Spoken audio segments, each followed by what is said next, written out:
Hey there guys, what's up? So my grandma just fell asleep, so I guess I should lower my voice as much as I can, as much as I can. So yes, as promised, tonight I would like to make a video about the justifications of lust and several hypocrites and several hypocritical occasions I have encountered and hypocritical persons I have encountered. Though we can pretty much safely assume that the world nowadays teems with hypocrites whom claim to keep the door of redemption, the door of free existence, unconditional existence to everyone. They might seem that way, but in fact, they are all self-righteous pricks, as far as I can tell. Yes, that can include, but are not limited to your friends, even your closest friends. You can ever imagine, and priests, preachers, pastors. It can pretty much include me myself, because there's utterly no way for us not to sin. And I have noticed many people, not just many, but far more than a multitude of people, of Christians. They claim that in order to receive your salvation, your redemption, you must cease to sin completely and utterly sinless, blameless. Well, I don't suppose I have earned the position or the credit to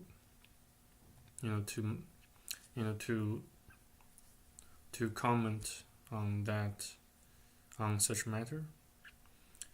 Well, however, on the other hand, maybe if some sort of scientists or researchers happen to conduct an experiment to measure, the number of times those pastors, those preachers, on the stage, let's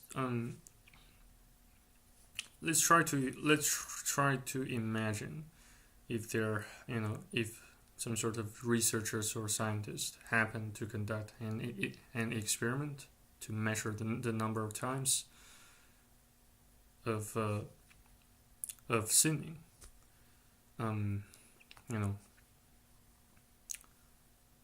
How many times do you think those pastors, preachers, or priests commit sins on a daily basis?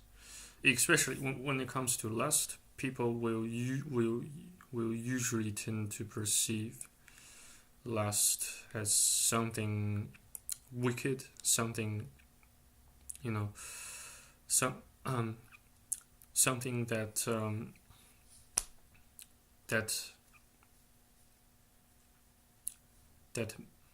makes us enemies against God. Well, I have to say, I disagree. I disagree with, how should I put it? Perhaps some sort of those type of stereotype characterized by the the demonizations of lust. And well, in fact, lust occurs as a form of natural instinct, or you may also call it a sort of a cosmic imperative to make things happen. If no human individuals can be spared, for breeding in order to produce future generations, future offsprings. Just imagine if if God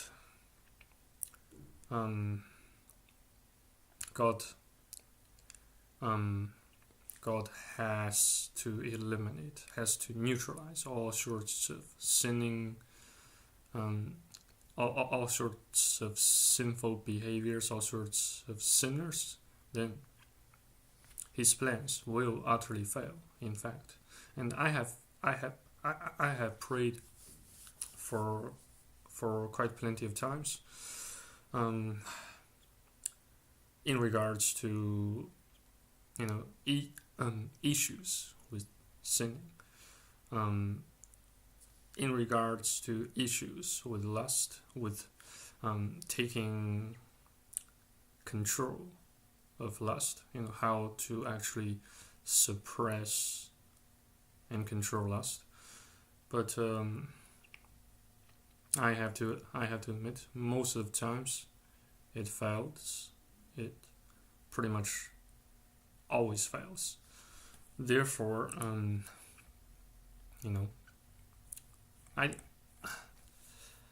I don't think lust always displeases God, to say the least. There's I made this video pretty much. I made this current video to respond to some of the comments about the comments I posted for a video called The M Word, episode 5, the lust paradox. Published and created by the Fuel Project. So if you keep nauseatingly pressurizing yourself like I do these days, seeking absolute affirmation, either being sinful or not sinful too much, then you already appear to have fallen victims of Satan's trap of infinite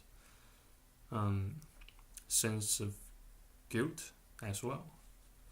I have to tell you guys this because that's what I know to be true, that finding out such affirmation do not belong to our range of responsibilities as human individuals. If you can recall, give Caesar to what belongs to Caesar, give God to what belongs to God. Try to think about why on earth we have to lust. Not just we have to, but there will be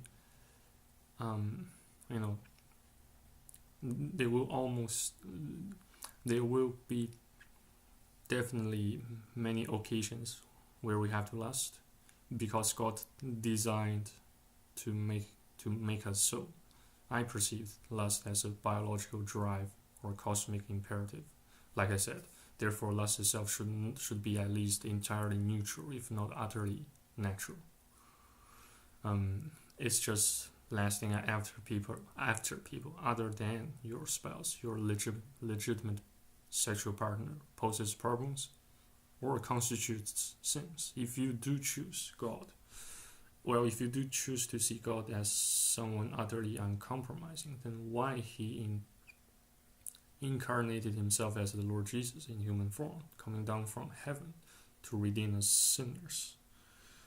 So yeah,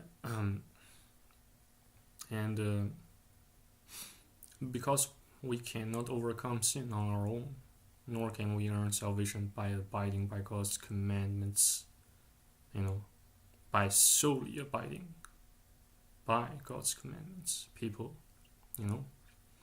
let's let's all take a moment of pause. A moment of pause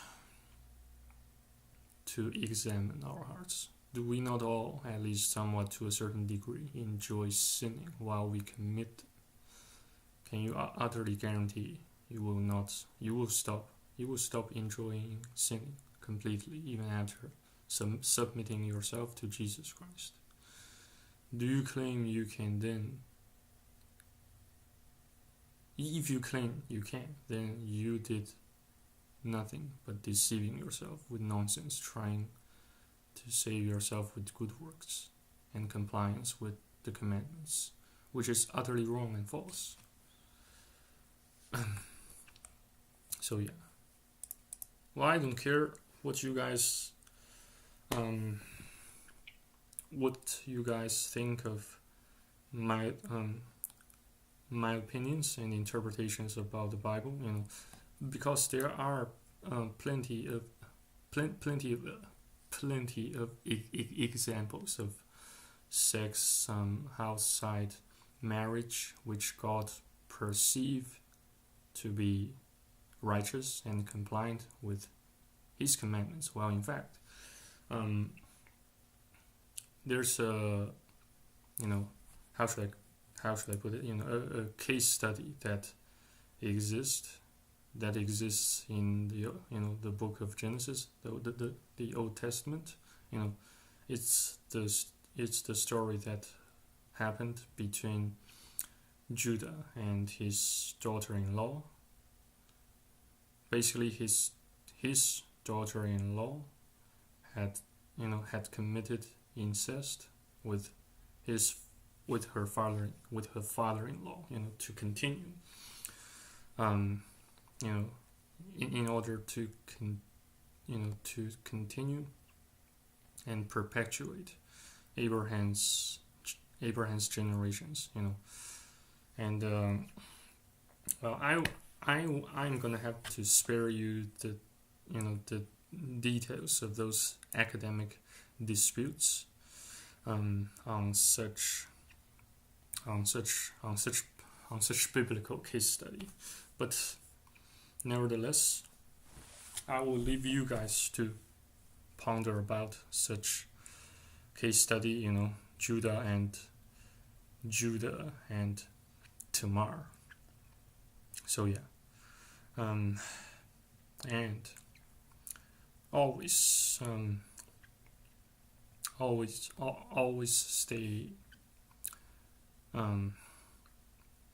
stay alert of hypocrites, of fake friends, false prophets, because because what you hear, what you enjoy hearing about, what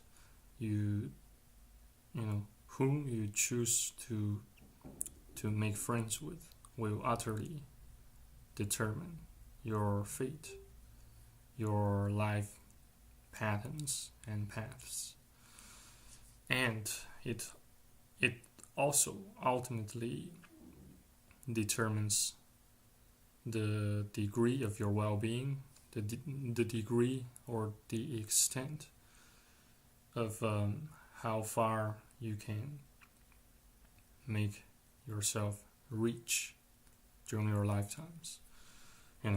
It seriously, not just seriously, but it largely affects your decision-making mechanisms, no matter what you choose to do, no matter whom you choose to be with.